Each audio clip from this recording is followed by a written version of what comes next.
Well, hello, everyone. Good to be back with you. I'm continuing what is becoming a special series of interviews, all of them relating to the radio play It's Real Life, which, in case you've been someplace out in Alpha Centauri and haven't heard about, has been streaming on kilowatt.co, KILLERWAT.co, for at least a few weeks.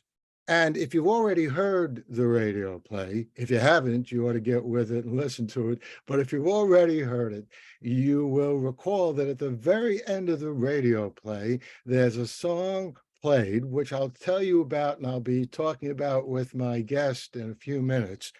And as a matter of fact, our guest is Spencer Hannabus, whose voice you heard singing at the end of the radio play. So, Hannabus, good to meet you here over Zoom at least.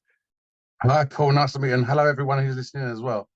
Good. Yeah, it'd be more fun if I should have flown over to England, and then we could have done. Yeah, next time we do that. That sounds a Yeah, great idea. absolutely. But I'm something of a cheapskate, and Zoom is much less expensive. Let's go. I tend to agree. Yeah, absolutely. Let's go back a little bit in time before we get to the radio play. I'm pretty sure the first I heard of you was a few years ago, right in the height of the pandemic. And I was on an ELO kick. In fact, I'm always on an ELO kick. They're one of my favorite groups. Pretty close to the Beatles, not, quite as important over the years, but, Jeff Lynne and ELO did some wonderful stuff. And I heard a cover of Can't Get It Out of My Head, a really haunting, beautiful song. And you were singing the lead on it. And I saw it was a collaboration of your group, the 286, with an Argentinian group, Mr. Jack. So maybe you can tell us, first of all, how you first got involved in music and, how that collaboration came about. Yeah, absolutely, Paul. So, firstly, thank you for inviting me here today. The Yes, I've been playing music for many years. My my love for the Beatles and ELO has been around since I can ever remember, really. My the 286 kind of started when my last band kind of broke up, really, or was breaking up. I didn't really want to restart the band again. I thought, what, I don't. It's such an effort to do that kind of thing. Um, and I kind of, as a songwriter, I kind of feel like I can be fairly stale actually. And I decided I'd like to do something different. And I used to play cello really badly when I was a young kid, and I still had my cello. And I had a new song which I was going to bring into the old band, and I thought, you know what, I'm just going to put some cellos on it. So I did a demo of it with cellos, and I showed it to the what became the first drummer of the 286, and he said, we've got to do this band. This is amazing. It sounds really good fun. And we were both big fans of ELO, Jeff Lynne, Beatles, as I said. And so we started the band from there, and it's just went on from then. But as you mentioned, the ELO cover "Can't Get Out of My Head" was a collaboration with an Argentinian band called Mr. Jack. We met through Instagram, so they followed us, we followed them, and during the pandemic, they said, "Well, do you fancy doing a collaboration?"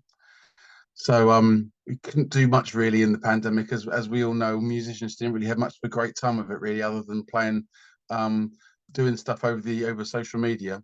So that's how we got it started. So like I suppose like anything, you record the bass and the drums, and the guitars, the vocals, and the synthesizers.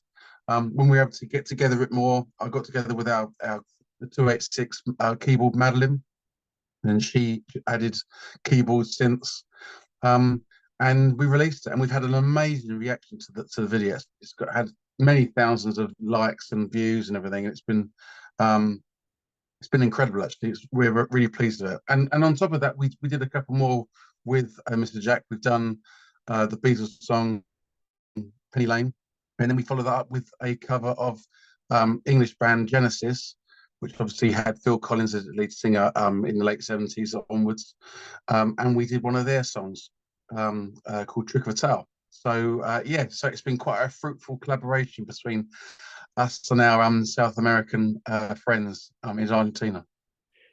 That's great. I mean, a whole bunch of things. First of all, I'm a big Phil Collins fan, which Yeah, for some reason it's somehow not so cool anymore to be a Phil Collins fan. I don't know what happened. His music is still great. The guy has incredible energy. He runs around the stage, great voice, great vocals. And talking about great, Madeline has great fingernails, right? You see her hands playing the keyboards, and she has a great voice also, and she's great in general. She really adds a lot to the music. And you're completely right about what the pandemic did to the internet. Suddenly made it really valuable, and as an academic, that's what I do in my day job, although this is much more fun, although my day job is fun too, deranging the minds of students. But I'm always arguing with critics of social media and the internet in general. They tend to think that nothing good comes from it. But the fact that a group of people in literally on two different sides of the world, one at the end of South America, the other in the northern part of Europe. Two groups of people could get together and do this, and you met through Instagram. That's a great testament to how valuable the internet is to creativity. absolutely. And it would never have happened if it wasn't for A, the pandemic, and B, the fact that social media can bring good things from it as well. I agree with you. Obviously, a lot of the negative things from social media often hit the headlines, but when it comes down to it, there's a lot of positive things that can be brought from it as well. I guess it all comes down to the person who's the beholder of the internet at the time, really, isn't it? Really, so. Yes, that's absolutely right. And there's a lot of criticism. Elon Musk took over Twitter, et cetera, et cetera. It doesn't really matter. People will figure out a way of communicating on whatever system they want, and I think in the end it'll work out well.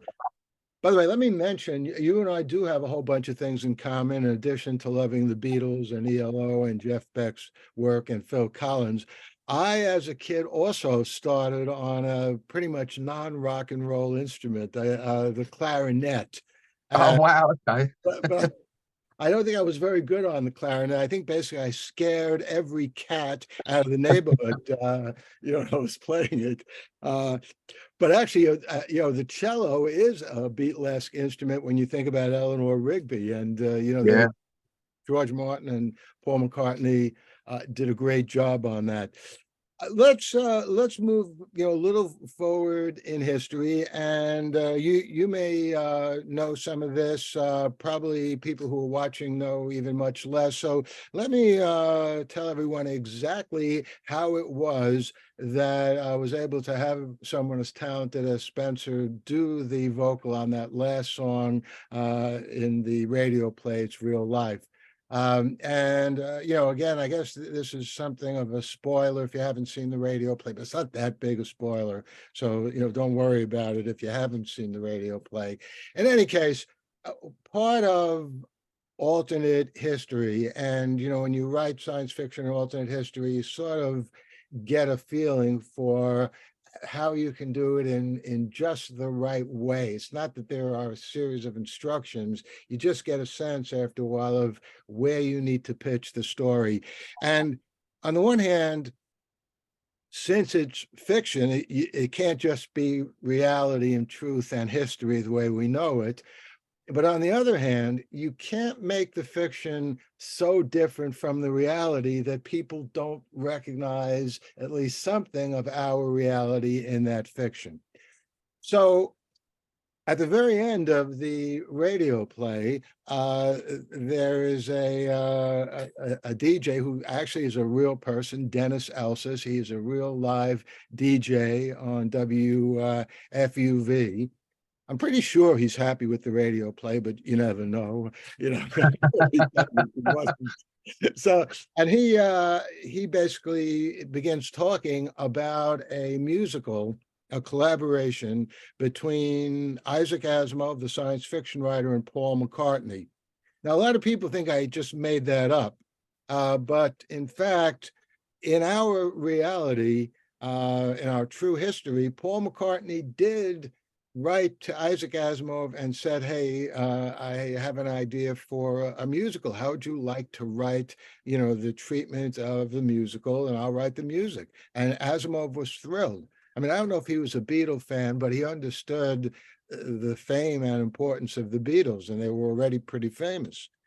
So Asimov wrote the treatment. I don't know if anyone has ever seen it. It's probably hiding away somewhere in a drawer. It was before computers.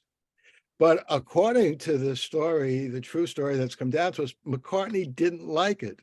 And he didn't like Asimov's treatment because he had the idea of the musical was a group of interstellar invaders landed on Earth, and four of them formed a band and were pretending to be the Beatles or some insanity. So that is the true or pretty true history that led me to think about, well, hey, in this alternate reality, what would have happened had that not radio play, had that musical really been written by Paul McCartney and Isaac Asimov? And, my guess is, had it really been written, the music probably would have been better than if I traveled to the past. Probably the lyrics would have been better also, because Isaac Asimov, as arrogant as I am, I think he was a somewhat better writer than I am. Well, you know what, Paul, I've got to say, I mean that if I travel to the past, it's been in my head for weeks now. I could recite the lyrics straight away, kind of thing. I think it's a really catchy song, so I really like it. So it was a joy to sing, and it's a pleasure to be part of. I think it's a fantastic song, and the radio play. People, I'm not going to give any clues away because people might not have listened to it yet, but it's a great little story as well. So definitely tune into it. Well, thank you, and you really do a great job of it. We, of course, wanted someone who sounded, at least in terms of America, in a general sense, like Paul McCartney. Now, I know, I can put on a British accent, but there's no way I sound anything like McCartney. And when I heard you and Madeline and the 286 and Mr. Jack doing Penny Lane, I knew you would be just right because you do a fabulous job on that. Also, you have a way of really just capturing the subtleties of the song in both cases. It's not just singing the words with the melody; it's the way you sort of come down from a note and move on to the next. And in both of those I think it's videos. just because those songs I've grown up with for so many years, really. I mean, I don't think you don't even need to study it. I think it's in your blood, really. It's one of those simple things. It's a little bit like talking about the Jeff Lynne "Can't Get It Out of My Head" song. Um, I didn't have to listen back to the original. It's just something that's in your head. It's just part of you, isn't it? Really. So it's just something that you just do naturally because you've heard that song 1,000 times, and you just do it naturally. So it's thank you. It's one of those things, I guess, that you just do without trying, don't you? Sometimes. Yeah, yeah, but you do it great. And I'm thinking when I was a kid, and I first then even started teaching, what seems like a long time ago, and I would talk about the Beatles, and I would just say, and this was like, let's say maybe like in the 1970s, and I would say, the Beatles are going to be just as famous 100 years from now as they are now, because I could hear, what they were doing. And everyone, or most people, would think I was crazy. And no, you're kidding. In 15, 20 years, people forget about the Beatles. But here you are, much younger than I am, and you have the same feeling for the Beatles and ELO as I do, and as people even younger than you now do. So uh, Absolutely. yeah, part of the problem, and it's, sort of interesting, is in the very, very early days of rock and roll. So now let's go back to the 1950s, where there was still some great groups, some great singers like Little Richard, Fats Domino, the Del Vikings doing harmony, and of course Elvis. Back then, everyone thought it's not going to last too long, and all of them were wrong. Um, Tell us about the original music that you sometimes do, songs that you have written either yourself or with somebody else, and it's not a cover of what the Beatles or Jeff Lynne or ELO did. Yeah, in the 286, I write all the songs. We're an unusual band for anyone who hasn't heard us before. We have a standard sort of rock band lineup with the keyboards, guitar, bass, and drums, but we add to that classical strings as well. Um, Pretty much taking off where early ELO were, or what Beatles did before as well. That really as well. I mean, in my dream, I like to do what the Beatles do, which is, that they would go from strings in one song to having brass and another, to having woodwind and another one. Um, but I can't afford that. So we've kept up with a 7-piece lineup of violin and viola, cello, and I can't, like the Beatles themselves, I couldn't read music. But as a songwriter yourself, Paul, you can sometimes hear an arrangement in your head and you can get ideas of how it should sound.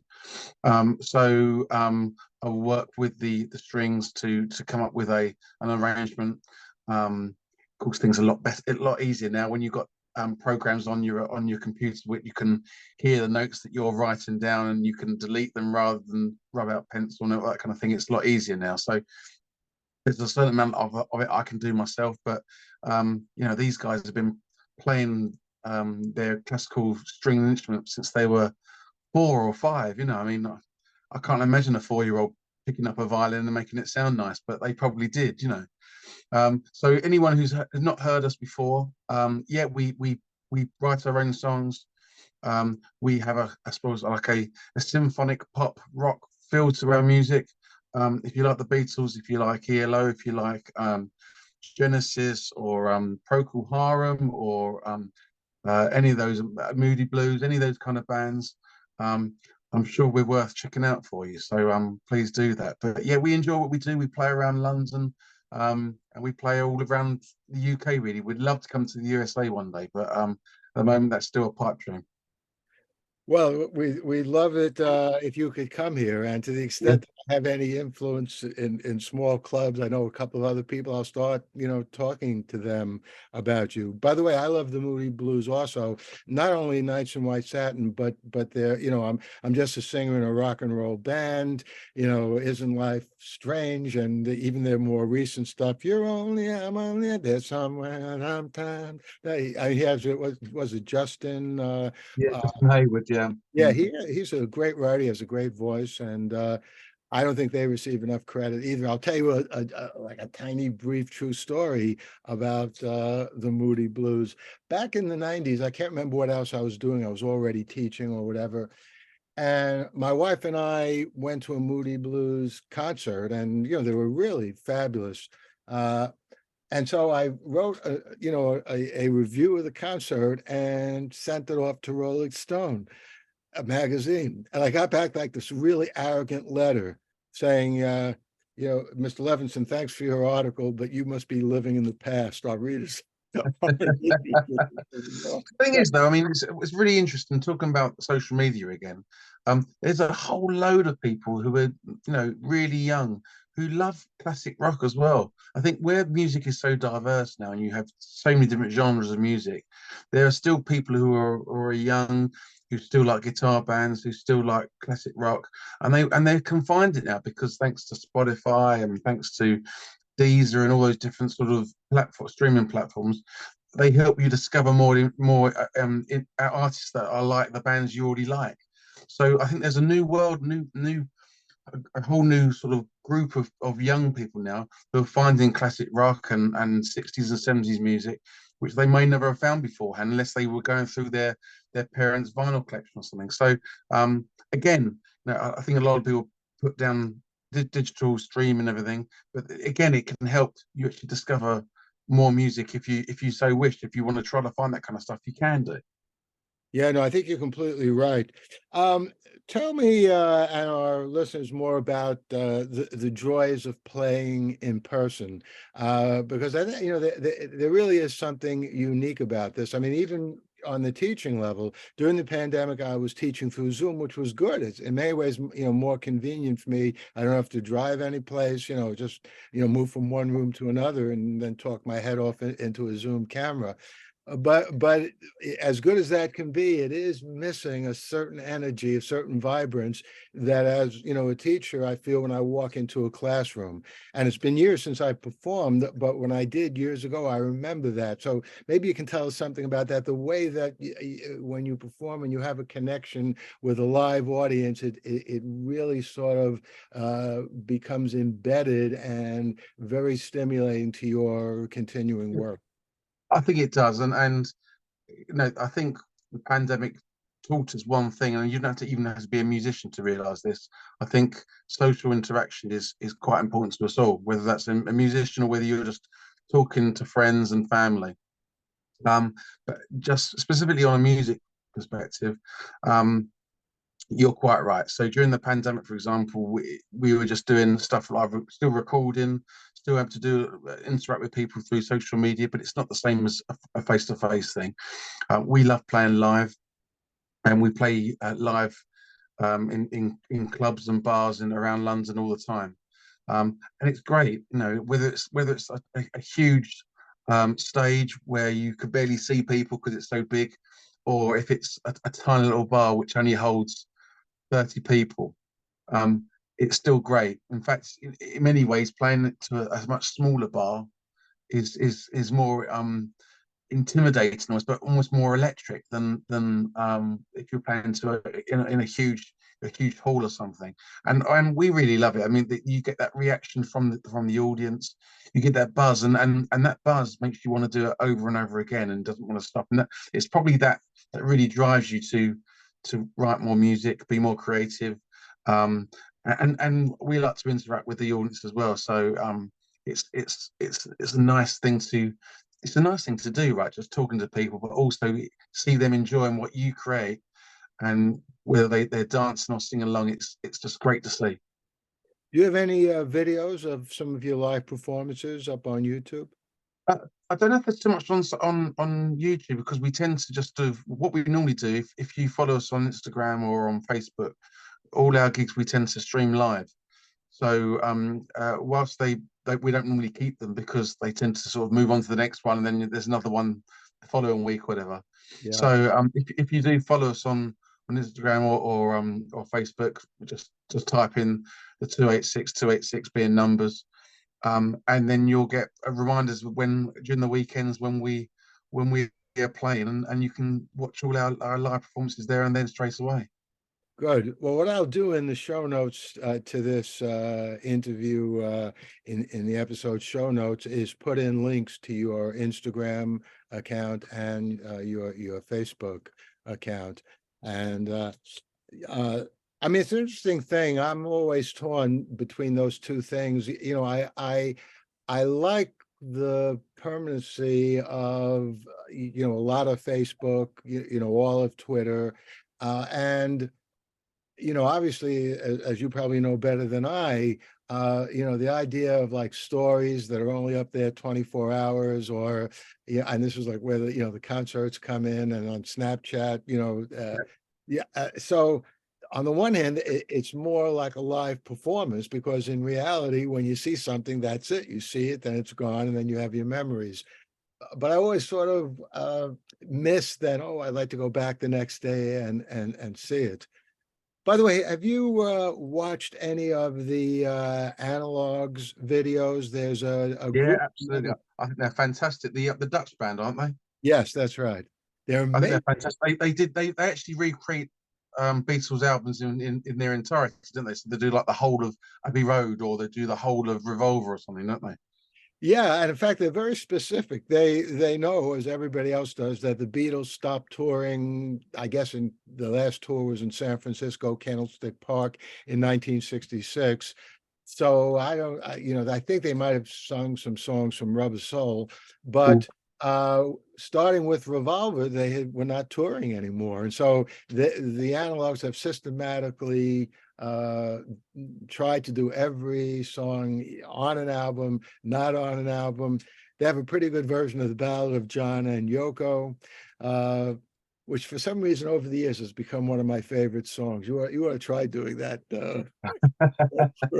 Yeah, no, you're no, It but that's the problem though, Paul, isn't it? If you say, "Oh, that's my one of my favorite Beatles songs," but that could change every week, right? There's so many great songs, and then you forget that you haven't heard a song for a long time because they only play on radio. You tend to get Hey Jude or Get Back or something like that, and then you find remind yourself of You Won't See Me from Rubber Soul, or I don't know, something from the White Album, or even Sergeant Pepper's. And you go, oh, that's such a great song. And if it had been done by another band, that would have been like a huge hit for them, probably their biggest hit.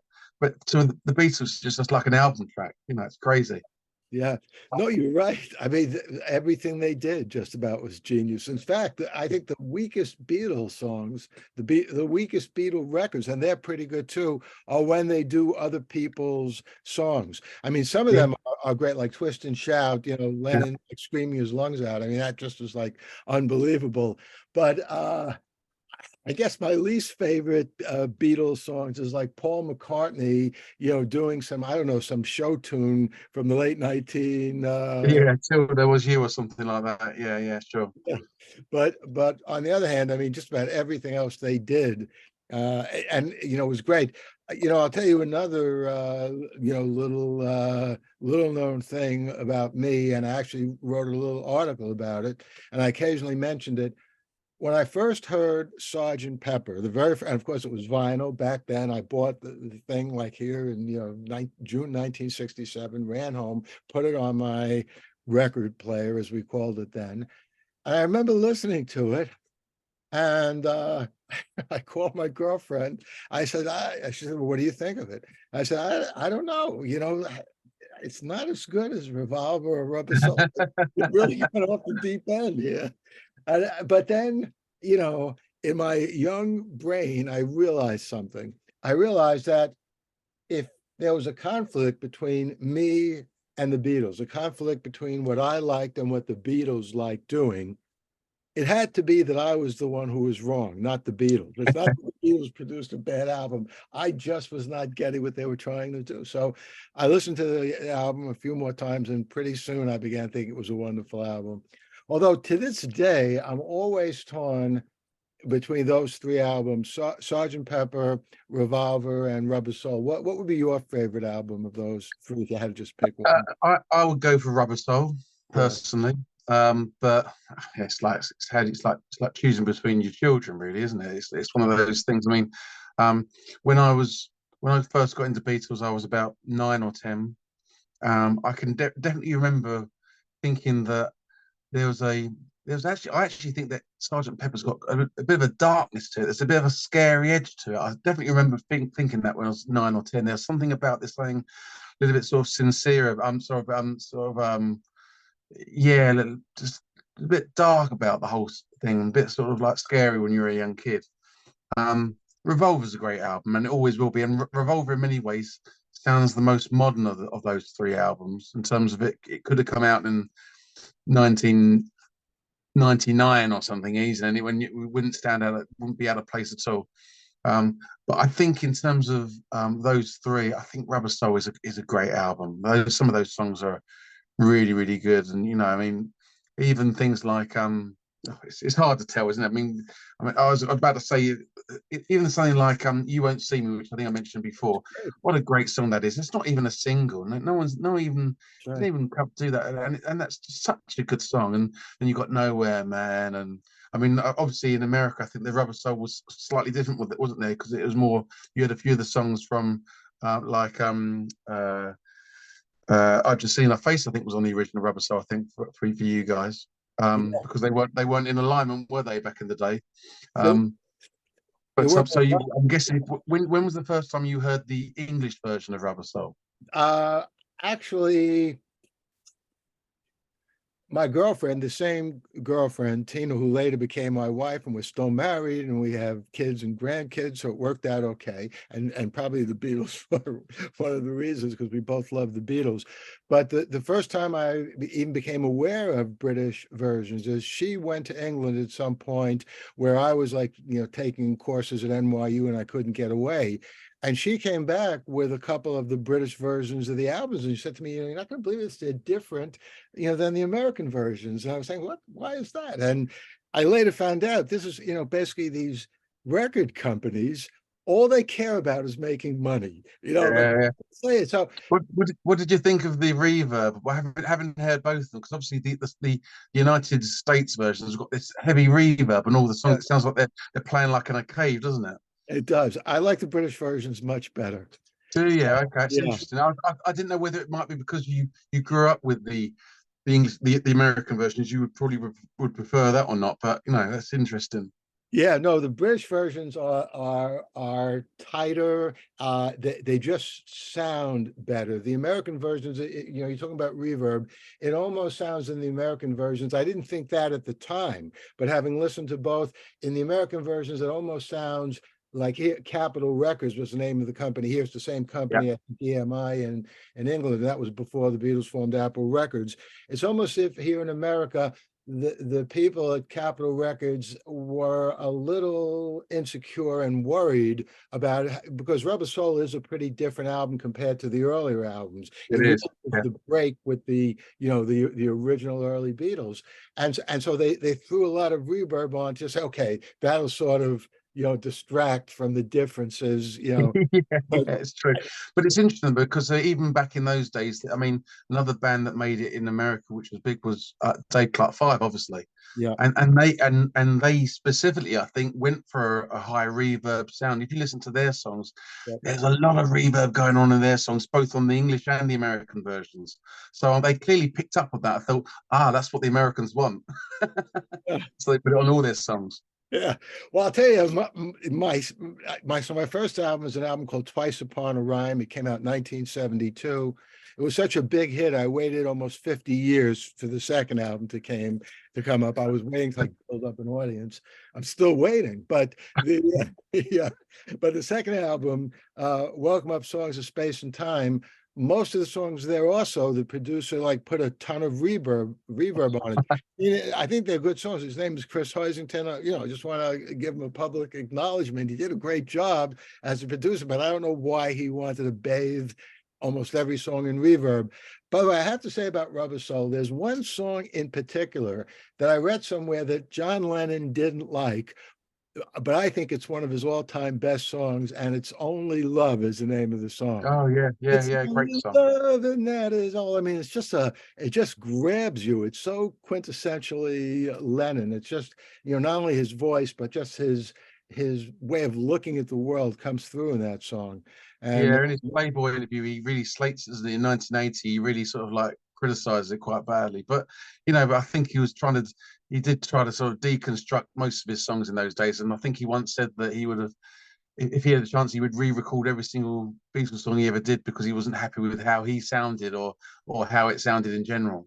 Which is incredible when you think about it, how all those songs that made everyone so happy, and he would just completely destroy them and start them again. yeah, no, I know. Well, I think, I'm sure Paul had some differences with George Martin, but basically they both had similar musical visions, and they worked really well together. I think that Lennon did have a different vision, and that was really the core of the greatness of the Beatles. These two different visions coming together, and then George Martin mixing it so well, and putting in the flares that he did. But I think that unfortunately, in the 70s, after the Beatles broke up, Lennon did feel that no one, when he was in the Beatles, had really gotten what he was trying to do. He was also No, at some point that they made it. I'm not sure who the they is. I think a combination of George Martin and Paul McCartney, maybe Jeff Emmerich. They always made him sound strange. Like he didn't want to sound so strange on Lucy in the Sky with Diamonds or Strawberry Fields. But of course, that is part of the beauty of those songs, the fact that he does sound other, worldly. Yeah, no, you're quite right, and I don't think he was ever very comfortable with his voice, which is mad when you think how many artists since then have tried to copy his style of singing as well. Yeah, and look, I'll tell you something else. Growing up, and up until maybe about 15 or 20 years ago, my favorite Beatle was Paul McCartney, and my wife's favorite Beatle was John Lennon, and our daughter's favorite Beatle was John Lennon. And I thought Lennon was fabulous, but it was always McCartney.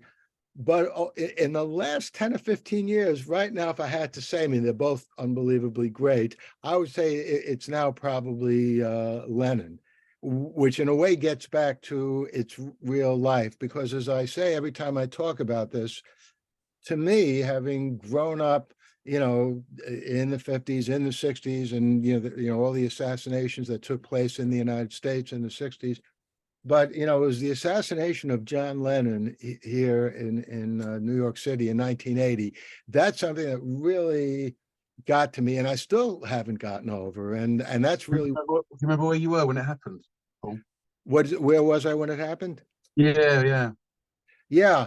Um, well, here's the interesting thing. I one of the people, in fact, the main person that I work with in terms of my, scholarly work was Marshall McLuhan. I don't know if you ever heard of Marshall McLuhan, who's actually in a movie that Woody Allen made. And he has like a little part in that movie. That's how most people know about him.